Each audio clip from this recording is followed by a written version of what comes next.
ദിവസങ്ങളോളമായി നീണ്ടു നിൽക്കുന്ന ലോസ് ഏഞ്ചൽസിലെ കാട്ടുതീ കുത്തനെ താരിഫ് കൂട്ടിയ ട്രംപിന്റെ ട്രേഡ് വാർ പദ്ധതി എന്തായിരുന്നു? കേരള പോലീസ് പുറത്തുവിട്ട ഔദ്യോഗിക കണക്കുകളാണ് നമ്മൾ ഇന്ന് ഫാക്ട് ആൻഡ് ഫോക്കസിൽ പരിശോധിക്കുന്നത്. എന്തായിരുന്നു സക്കിയ ജഫ്രിയുടെ നിയമ പോരാട്ടം? ഇന്ത്യയുടെ 51ാം ചീഫ് ജസ്റ്റിസ് ധനഞ്ജയ യശ്വന്ത് ചന്ദ്രചൂഡിന് രാജ്യം യാത്രയയപ്പ് നൽകി. അതെന്താ മദ്രസകൾക്ക് മാത്രം അങ്ങനെ ഒരു കത്തെന്ന് തിരിച്ചു ചോദിച്ചിരിക്കുന്നു സുപ്രീം കോടതി.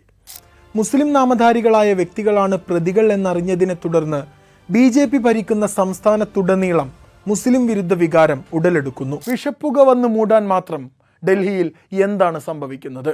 കൃത്യതയുള്ള വിശകലനങ്ങൾ, ആഴമുള്ള വിശദീകരണങ്ങൾ, സമകാലിക സംഭവ വികാസങ്ങളെ ഇഴകീറി പരിശോധിച്ച് ചരിത്രവും വർത്തമാനവും നൽകുന്ന അറിവുകൾ സംയോജിപ്പിച്ച് കുറഞ്ഞ സമയത്തിനുള്ളിൽ നിങ്ങളിലേക്ക് എത്തിക്കാനുള്ള ശ്രമമാണ് ഫാക്ട് ആൻഡ് ഫോക്കസ്.